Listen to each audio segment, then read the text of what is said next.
Howdy and good afternoon. Today on Public Eye News, Northern Michigan University updates their strategic plan post-pandemic phase, and nearly half of new U.S. virus infections are in just 5 states. Later, Megan Tarsi will have your weather and Max Stevens will have your sports. Hi, I'm Nate Jacobs, and this is Public Eye News.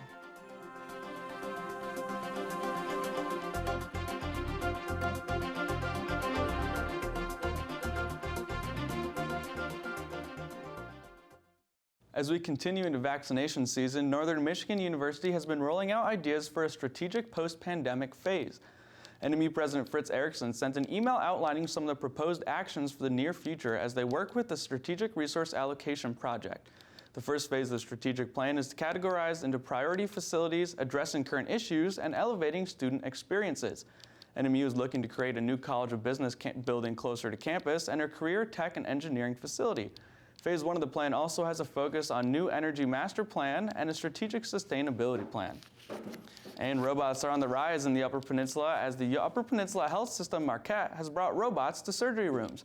WNMU-TV reports that in part to a $1.7 million investment from LifePoint Health, the UPHS has brought the latest in robotic technology for surgeries. The robotic technology will be able to insert all medical instruments through one incision in the abdomen. This innovation will lead to quicker recovery and a higher rate of surgical success. It will be currently used for various routine procedures before eventually moving on to more complex cases. For more information on the robotic innovation, visit UPHS Marquette's website and view the Surgical Services tab. And the Michigan PFAS Action Response Team is now ready to begin Phase 2 of their investigation, according to WLUC-TV. Along with the Michigan Department of Environment, Great Lakes, and Energy, they will be testing the residential drinking water around the Gogebic-Iron County Airport. The PFAS chemicals in the area are caused by the use of firefighting foam used at the airport. PFAS can lead to fertility and thyroid issues, cancer, and liver damage. The investigation is currently sampling in the areas of Airport Road, Black River Road, Skyway Road, and Beagle Club Road. And Michigan State is reporting nearly 5,000 new confirmed cases in the last 24 hours. Right now, Michigan's caseload is outpacing every other state in the country. News Channel 3's Andrew Feather tells us why experts warn Michigan could be the birthplace of a new coronavirus variant. New state data shows hundreds of people who have been fully vaccinated against COVID-19 in Michigan have tested positive for the virus. Now experts tell me they're seeing all the signs that soon our state could potentially become the breeding ground for a variant of its own. Now in its 4th major wave of the COVID-19 pandemic, experts say Michigan could be the perfect environment for the virus to mutate and create a new variant. Dr. Nigel Paneth is a professor in the Department of Epidemiology and Biostatistics at Michigan State University. So all these transmissions going on increase the risk of mutation, increase the risk of new variants until, bingo, we get that really nasty variant with high mortality for young people, resistant to vaccines. Since February 20th, the average number of new cases per day in Michigan has jumped more than 600% to almost 6,000 per day. Almost 23% of Michigan's population has been vaccinated, and so far vaccines appear to be effective against the variants. These bugs are very clever when they mutate, not that they think it out, but they do adapt, and so it won't be good. New data shows about 250 people in the state have contracted COVID-19 after being fully vaccinated, and 3 people have died. Dr. Paneth says as a small percentage of fully vaccinated people catch the virus, it could see a new vaccine-resistant variant develop. And some of those new variants may come back to bite us. A spokesperson for the state health department says it's closely watching for any new mutations in Michigan. State health officials say the possibility of a new variant is why it's so important for people to continue to wear masks, social distance, and get vaccinated. Michigan has the highest rate of confirmed cases of COVID-19 variants of any state in the U.S. On our website, WWMT.com, you can find a county-by-county breakdown of those variants. Reporting from home, Andrew Feather, News Channel 3. After this break, we'll be back with your national and international news. Do you have questions about the COVID-19 vaccines? Looking for information you can trust? We've got it for you. Watch the Town Hall, COVID Vaccines, Ask the Experts, Fact versus Fiction. A panel of medical experts will answer your questions about access to the vaccines, the virus variants, and the most recent CDC guidelines.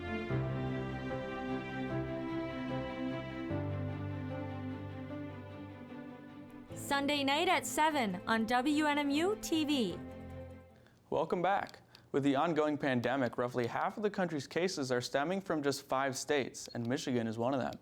Michigan, New York, New Jersey, Florida, and Pennsylvania are responsible for 44% of COVID-19 cases in the last 7 days, and the federal government is being urged to send more vaccine doses to those state hotspots. Michigan cases reached nearly 7,000 on Sunday, a number more than double what it was 2 weeks prior. In response, Michigan Governor Gretchen Whitmer does not have any intentions to tighten the pandemic restrictions. With the challenges in New York getting vaccination appointments, Mayor de Blasio is still pushing more for a larger supply of vaccines. And with the push towards electric energy in the auto field, the biofuel industry is not convinced it's in the correct ship.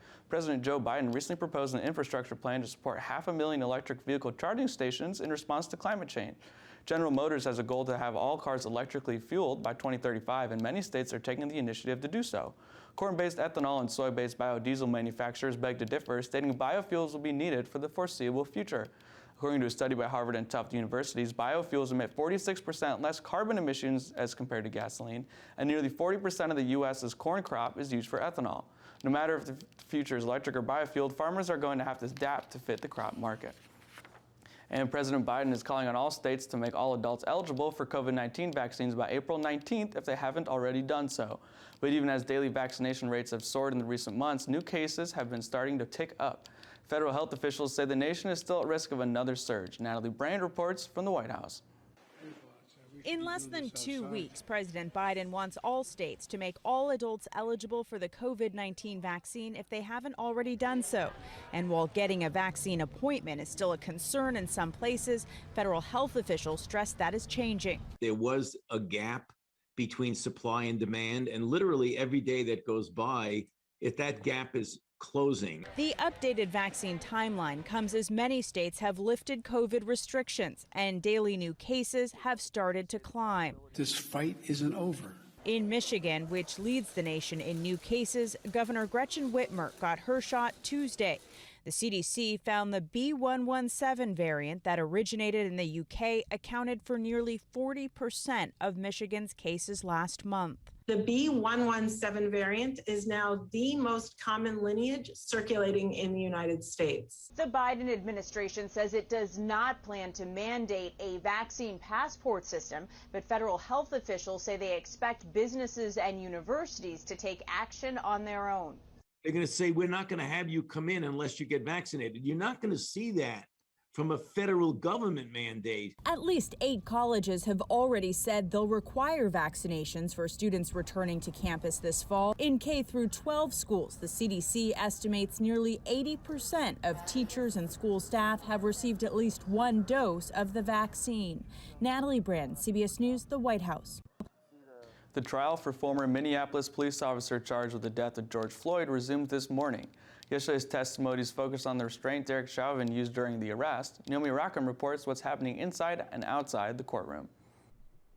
As the trial for Derek Chauvin moves into its 8th day, crews have replaced the fence surrounding the Minnesota Capitol building. This one more secure than the fence quickly installed last May when protests escalated. Inside the courtroom, more officers came forward to testify against Chauvin and his actions the day he pinned George Floyd to the pavement for nearly 9.5 minutes. Sir, is this an MPD-trained neck restraint? No, sir. Has it ever been? Not to my neck restraint, no, sir.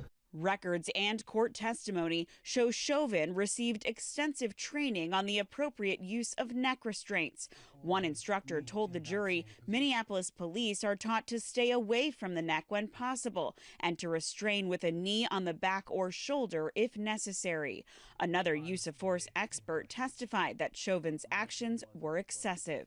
Once he was placed in the prone position on the ground, they should have slow down or stop their force as well. Also central to the defense's case, possible testimony from Maurice Hall. Hall, a friend of Floyd's, was sitting in the SUV when officers approached last May. His lawyer says he wants to avoid testifying so he doesn't incriminate himself. Back outside the courthouse. We get the verdict and we get this conviction, we'll be able to breathe. Floyd's family and supporters gathered for a prayer vigil as the case presses on. Naomi Rackham, CBS News.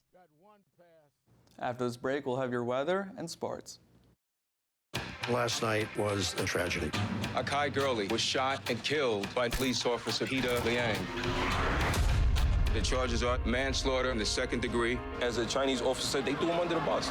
My nephew's life was taken. 100,000 Chinese Americans come out. What do you want? It is not because he's Asian that we're going after him. We were going after that institution that killed Akai. Monday night at 10. Garcia here with your weather. Behind me is a beautiful NMU campus as we look in today's conditions. It is partly cloudy outside with a temperature of 47 degrees. Our winds are northeast at 7 miles per hour, and our barometric pressure is 29.82 inches and falling.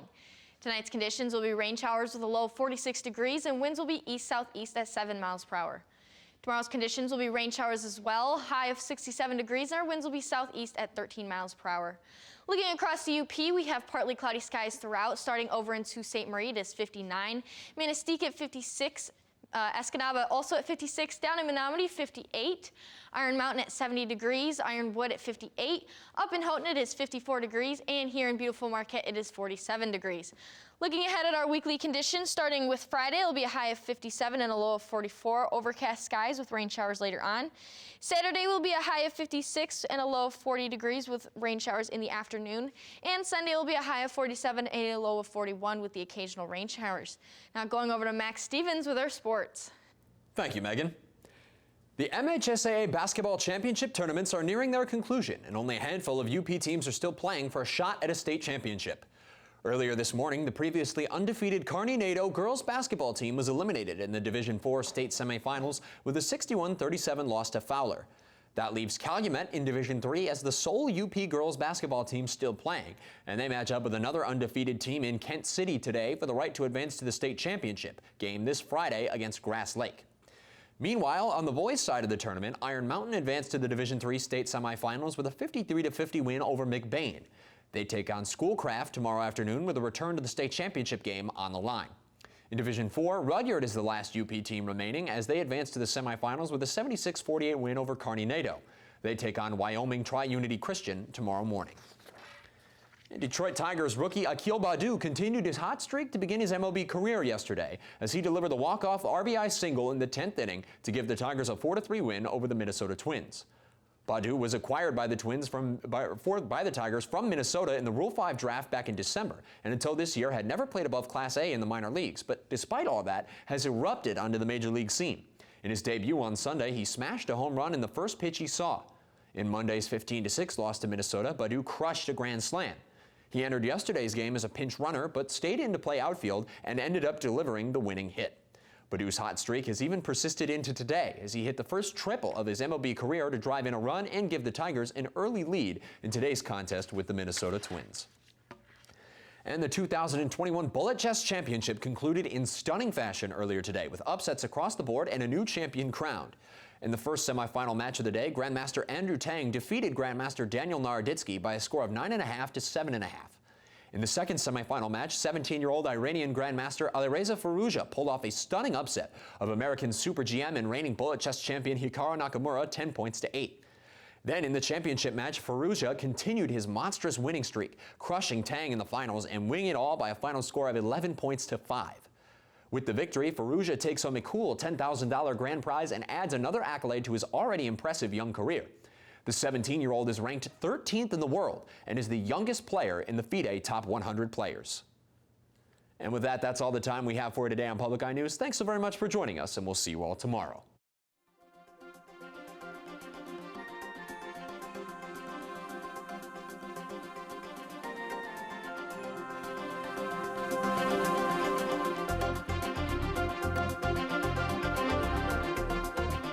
The preceding program was produced by WNMU-TV, Northern Michigan University Public Television, in studios located in Elizabeth and Edgar Hardin Hall.